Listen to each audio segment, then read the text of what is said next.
Hey everybody, I'm Dr. Don Elton, a pulmonary and critical care physician working in Central Florida. I was a respiratory therapist for about 5 years and now practice pulmonary and critical care. Today's talk is going to be about mechanical ventilation, the basics. What are ventilators used for? Ventilators are used basically to keep people alive while you treat whatever it is that causes them to need the ventilator. So people that have respiratory insufficiency, either due to inadequate oxygenation that you can't provide by any other means, or that have inadequate ventilation. We breathe to get rid of carbon dioxide, which is a product of metabolism. The more carbon dioxide you make, the more minute ventilation or volume of air you need to breathe per minute to get rid of that carbon dioxide. If the carbon dioxide levels build too high, it will tend to sedate the patient and can create acidosis, which can disrupt some of the physiologic functions of the body. So when people have respiratory failure, meaning they're either unable to eliminate the CO2 or they're unable to adequately oxygenate, we have to use a mechanical ventilator to provide that ventilation that the patient is unable to do. The ventilator is not a therapeutic device, it is a maintenance device. So the ventilator is not what gets you over the pneumonia or gets you over the respiratory failure due to a central nervous system event such as a stroke. It is not something that's going to fix your broken neck, but it can keep you alive while we do other treatments to correct the underlying condition. When do you come off the respirator? You come off the respirator when you fix the problem that required the respirator. Not all problems are fixable, of course. When Christopher Reeve fell off the horse and broke his neck, he was placed on a ventilator and had a tracheostomy done on the second day because they knew he was never really going to wean from the mechanical ventilator because the broken neck just could not be fixed. But if you're admitted to the hospital and go on the respirator due to pneumonia, you can come off the respirator once the pneumonia is sufficiently improved to allow the patient to take over the breathing responsibilities. For this reason, the ventilator modes are not as important as sometimes the ventilator manufacturers make them out to be. But we're going to talk about the basic ventilator modes that have been in existence for 40 plus years. New ventilator modes are constantly coming out, and this is mainly driven by the commercial interest of the mechanical ventilator makers to create ventilators that have a distinguishing feature that set them apart from their competition. But for the most part, these basic modes are the ones you really need to know and understand. The specialty modes, if there's interest, we might do another lecture on sometime in the future. The two basic modes that we deal with for the most part every day is volume control based modes of ventilation versus pressure control based modes of ventilation. For volume controlled ventilation, which is what is used the majority of the time, you tell the ventilator how big a breath you want the ventilator to deliver, and it's the ventilator's job to deliver it. So if you set a tidal volume, which is the amount of air per breath, to 500 cc's, then the ventilator will generate whatever pressure is necessary to deliver that 500 cc's. If the patient has normal lungs, maybe it takes very little pressure to deliver that breath. If the patient has ARDS or very stiff lungs from heart failure or high airway resistance due to asthma, maybe it takes a lot of pressure to deliver that volume. We usually have alarm limits set on the ventilator to terminate the breath should the pressure exceed some safety level. Most of the time, the ventilator pressure settings would be limited to 45 or 50 centimeters of water pressure. And if that limit is reached, the ventilator makes a noise, an alarm sound basically. That's probably the most common alarm you hear from ventilators. And the breath is terminated at that point, even if the volume has not yet been delivered. That is a limitation. So in the volume-controlled ventilation, for the most part, the volume being delivered is consistent, but the airway pressure may vary breath to breath, and a lot of things can make that pressure go up. I already alluded to changes in the lungs themselves as a result of their pathology, but even airway problems can be a factor, such as mucus plugging or biting down on an endotracheal tube or blockage of the endotracheal tube from mucus and so on. So that's volume control ventilation. And most of the time when we have somebody on a sys control or SIMV, you're using a volume mode of ventilation to determine how that air is delivered to the patient. And we calculate out the volume needed somewhere in the 6 to 7 cc's per kilogram of ideal body weight, not total body weight, but ideal body weight. Because because the patient gets to be 400 pounds doesn't make their lungs bigger. Might be a small person inside that big person. The next general mode of ventilation is called pressure control ventilation. In this setting, you determine how much airway pressure will be applied to the airway by the ventilator, and the volume delivered will vary with the patient's characteristics. This is sometimes used in people with ARDS or conditions where you're really afraid that if you use volume control that the pressure settings will be so high that they will cause barotrauma, and barotrauma meaning damage to the lung or airway such as pneumothorax that are a result of excessive pressure or excessive volume in the lungs. The advantage of pressure control ventilation is you can hold that inspiratory pressure for a time that is defined by the doctor. The disadvantage is the volume delivered is not guaranteed. Some of the ventilators will let you set your desired volume or your target volume, but that is never guaranteed because you can maintain a pressure even with 100% blocked endotracheal tube and actually deliver zero volume to the patient, and yet the pressure will still be whatever it is you set it to. So while this can avoid barotrauma, every time the person builds up mucus or needs to be suctioned, the tidal volumes will drop. So it is important in a pressure controlled ventilation mode that you monitor breath to breath how much volume is being delivered as well as how much minute volume is being delivered to the patient. And the ventilator alarms are configured in such a way as to let you know if you need to do something to improve that situation. I mentioned before that you can set how long is the inspiratory time or expiratory time. Pressure controlled ventilation does give you the ability to vary the inspiratory to expiratory time ratio. A normal person breathing spontaneously might have an I to E ratio of around 1 to 3 or so. If somebody has refractory hypoxemia, sometimes we increase this ratio to 1 to 1 or even inverse the ratio, which would be more time inhaling than exhaling, such as 2 to 1. This has the effect of increasing the mean airway pressure applied to the airway, which, similar to using positive end expiratory pressure, this can help oxygenation and help reduce the need for high FiO2. Now to talk about how breaths are triggered on the ventilator. The most common mode used in people that don't have severe ARDS or severe refractory ventilation is something called assist control ventilation. In assist control ventilation, the doctor sets a rate which you could consider as the backup rate of the ventilator. For example, if we tell the ventilator to not let the patient's respiratory rate fall below 12, so in that mode, if the patient is completely apneic or paralyzed, they will be guaranteed to get that 12 breaths per minute no matter what. But if the patient wants more air, when it's called assist control, if the patient makes a respiratory effort and drops the airway pressure a little bit, then a full tidal volume breath will be delivered at whatever volume setting was determined by the original setup of the ventilator. What this means is if the patient wants to breathe 20 times a minute, even though you may have the rate set at 12, 20 is what they're going to get because the patient determines the respiratory rate.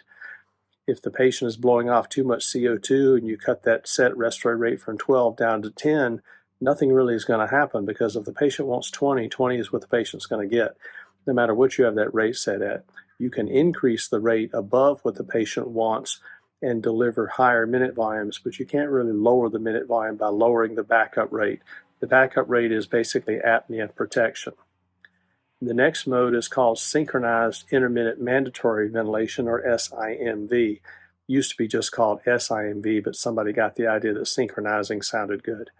So in this mode of ventilation, you have a set rate that delivers a full tidal volume with the ventilator assistance. But if between those mechanical breaths you want to allow the patient to breathe spontaneously without much assistance, then you use this IMV mode. So if you have somebody set on a rate of 10, that would be a breath every 6 seconds. So that gives you maybe 4 or 5 seconds that the patient could breathe spontaneously if they wanted to. But if they breathe spontaneously, they're going to do it without much help with the ventilator. We frequently these days pair SIMV with something called pressure support ventilation, which is similar to the pressure control mode that we talked about earlier. But in pressure support ventilation, you set a number of centimeters of water pressure that the ventilator will push during those patients' spontaneous breaths to make the worker breathing less. So say you have a tidal volume of 500 and a rate of 12 in SIMV mode, you're guaranteeing 12 breaths of 500 cc's. If the patient wants to breathe some spontaneously, the patient gets to determine how often he breathes in between the other breaths and gets to determine how deep he breathes or how much air he moves in. And if the patient needs some help because they're too weak to overcome their airway resistance and compliance, this extra pressure support of, say, 5 or 10 centimeters of water pressure gives a little bit of an assist while the patient is breathing in. They call it synchronized. When the 12 breaths per minute mandatory breaths come up, for half a second or so, the ventilator will look to see if the patient is going to start a spontaneous breath, and will try to synchronize the mechanical breaths with the patient's spontaneous breathing. In theory, this would lower airway pressures, make the mode more comfortable, and perhaps avoid barotrauma, but the studies really haven't borne that out. It doesn't seem to hurt anything, so we just go with it. What kind of things do we monitor when somebody's on the mechanical ventilator? Of course, we look for things like vital signs, oxygen levels, arterial blood gases, to make sure that we're not having any problem with acidosis or excessive alkalosis caused by the ventilator. We frequently get chest x-rays every day or almost every day to monitor for signs of barotrauma or misplaced endotracheal tubes. You can check end-tidal CO2 readings to verify that ventilation and circulation to the lung is adequate. You can listen to breath sounds to verify that both sides have breath sounds if they're supposed to. Of course, if one lung's missing, you're not going to hear them.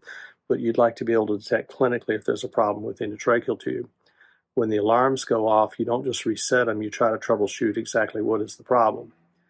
This morning we had a patient who had high airway pressures that previously did not have high airway pressures. The chest x-ray was fairly normal. And when I say high airway pressures, the pressures yesterday were 30 centimeters of water pressure, but this morning they were shooting up to 50 centimeters of water pressure. And listening to the breath sounds, the breaths were a little bit smaller because the ventilator was pressure limiting and ending the breath early because of that pressure limit being reached. So what we ended up doing is checking what is called a static and dynamic compliance, where we look at the airway pressure as it was on the ventilator, and then we push the air into the patient and hold it for a second to see what the pressure is once there's no air movement. And there was a pretty big difference between the two. This results from increased airway resistance. This could happen from bronchospasm, a kinked endotracheal tube, a blocked endotracheal tube, mucus secretions in the airway. Lots of things could increase airway resistance. In this case, what turned out to be the problem is that the ventilator's inspiratory flow rate was set too high, presumably inadvertently, and this created increased airway pressure because the breath was being delivered too quickly. Once we lowered this inspiratory flow rate, the airway pressures returned to normal, but that's an example of troubleshooting. If the alarms are going off and the patient's in distress and you're not getting air into the patient, what's the first thing you do? The first thing you do is you disconnect the ventilator. Even if you're the respiratory therapist, the first job is to make sure the patient is taken care of and ventilated. You can deal with the ventilator issue later, because you don't want to spend a lot of time troubleshooting a ventilator when a patient is struggling for air. And taking the patient off the ventilator is one of the first steps, because for all you know, the ventilator is malfunctioned. So anytime there's any doubt as to what's going on, you disconnect the patient from the ventilator and you manually ventilate the patient with the bag mask valve or ambu bag that is always at the bedside. If you can ventilate easily with the ambu bag, then you've already guaranteed that the airway is okay, that the patient has breath sounds, and you're relieving the distress. And then it comes a matter of determining what's wrong with the ventilator. It could be as easy as too much water in the tubing, too much water in the humidity heat exchanger, HME devices that are put in line with the ventilator that sometimes get clogged up with mucus. Maybe there's a bacteria filter that's bad. Maybe the ventilator itself has malfunctioned or is misprogrammed. But job one is to make sure the patient is taken care of. So anytime there's any doubt as to what's going on or alarms that don't reset themselves, you disconnect the patient from the ventilator and you manually bag until a respiratory therapist or other qualified person can come to the bedside to troubleshoot exactly what's going on. And sometimes the endotracheal tube is out of place and needs to be replaced. Sometimes the ventilator needs to be replaced. But first job is to take care of the patient. So what about weaning from the ventilator? Everybody thinks that one day we'll have a magic ventilator mode that will let you wean from the ventilator. And again, ventilator manufacturers have been pushing this theory for a long time. Seems like every few years somebody comes out with a new ventilator mode claiming this is the one that will get your patients liberated from mechanical ventilation. As you might remember, I mentioned earlier, is you go on the ventilator because you need the ventilator and you go off the ventilator when you don't need it anymore. When somebody goes on a ventilator during open heart surgery, We don't spend 10 days going to SIMB to wean them off the ventilator. We wean them off the ventilator once the anesthesia wears off, because you fix the problem once the anesthesia wears off. You don't need to do all these machinations of lowering the volume or lowering the rate by 2 every 2 hours and doing exercises and things like this to get off the ventilator. You get off the ventilator when you're fixed. If you get on the ventilator because your work of breathing is too high to do pneumonia, you fix the pneumonia. Once the pneumonia is fixed sufficiently, you come off the ventilator. So that tells you it doesn't really what mode you use during weaning or how you do the weaning. When you're assessing somebody for weaning, you'd like the patient to be awake enough to guard their airway. People are always saying, oh, but he doesn't follow commands. Well, that's okay. I don't follow commands either. That doesn't mean I need to be intubated. It's not about following commands. It's about whether you are alert enough to guard your airway and handle your secretions after the patient has been extubated. So you need the patient at least awake enough for that. I don't really like to see people failing because they have psychological distress once the sedation is turned off, because of course many people with a gag reflex, if they have an endotracheal tube down their throat, they're not going to be very comfortable. They might be tachypneic, they might get tachycardic. My question is, are they ventilating adequately? Are they oxygenating adequately? If they're not desatting a lot and they're ventilating and oxygenating adequately and they're awake enough to guard their airway, it's better just to extubate them, because that'll fix a lot of that agitation. You can also, in bad cases of agitation, continue the Precedex, since it doesn't tend to suppress respiration very much, while you turn off the other sedation and leave the Precedex on even after extubation until the patient calms down. Anytime you extubate a patient, you need to be prepared to reintubate. So don't start to extubate unless you are sure you have the materials at hand to reintubate should the patient close their airway or have secretion problems, or maybe they're going to vomit and gag and aspirate during the course of the extubation. So extubation should not be carried out with somebody available that can reintubate if that were to come up. In borderline cases, we will sometimes test something called inspiratory force, where we put a pressure gauge on the airway and measure what is the patient's muscle strength. A normal person with a blocked airway should be able to pull in a pressure of 50 or 60 centimeters of water pressure. That's not necessary that it be that good to come off the ventilator, but patients that are unable to generate a pressure of at least 15 or 20 have a high likelihood of failing, because they're going to have a hard time generating enough pressure to have an adequate cough. You can also check vital capacity measurements. This is a little more useful in people that don't have COPD, because maybe in COPD their vital capacity is already pretty low even on a good day. But ideally, you'd like to see somebody have a vital capacity of close to a liter. And if their vital capacity is no higher than their tidal volume, they're probably going to fail over time. It may not be immediate, but within hours, they're going to get tired. Because you can measure the tidal breath, which is their normal breathing, and a vital capacity is when you have the patient take the biggest breath possible and blow it out, and you call that the vital capacity. Sedation, we already mentioned. Airway issues, if somebody's intubated because of angioedema or laryngeal edema, the respiratory therapist can do something called a leak test, where we occlude the endotracheal tube and lower the endotracheal tube cuff to verify that there's enough room around the endotracheal tube to push air back and forth. If the patient cannot move air at all, then you probably shouldn't extubate them, because if their trachea is down to the size of the ET tube, which normally only takes up maybe 25% of the diameter of the trachea, their edema has not been adequately corrected. There will be some marginal patients that will fail weaning with an endotracheal tube that will pass weaning if they have a tracheostomy. The tracheostomy is a shorter tube, and it connects down at the neck as opposed to at the mouth. Therefore, there is less dead space, meaning there's less air in the circuit that has not reached perfused lung.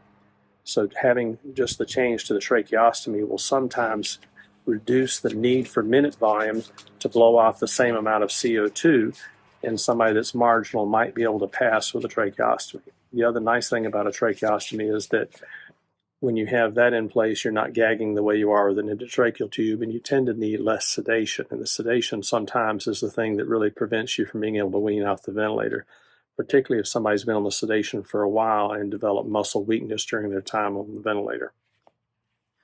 When do you do a tracheostomy? The side effects of endotracheal intubation compared to tracheostomy, the break-even point is somewhere at the 3 or 4 week time frame. So the tracheostomy should be done at the first point when you know the person's going to be on the ventilator at least 3 or 4 weeks.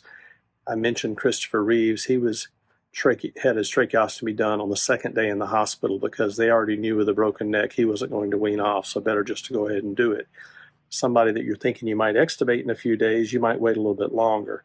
We certainly start at least thinking about it about 2 weeks into mechanical ventilation, and it depends on how close we think the patient is to weaning off as to whether we do it then or if we stretch it out to the 3 or 4 week time frame. So this concludes our talk on basic mechanical ventilation principles, and you can listen to this as often as you like. I encourage you to pass this on to your friends that work in healthcare or anyone else interested in how mechanical ventilation works in the intensive care unit. We'll have other topics, perhaps on more advanced topics with respect to ventilators, such as interpreting ventilator waveforms down the road. Don't forget to like the video, to share the video, and to subscribe to the channel for more similar content. Until next time, see you later.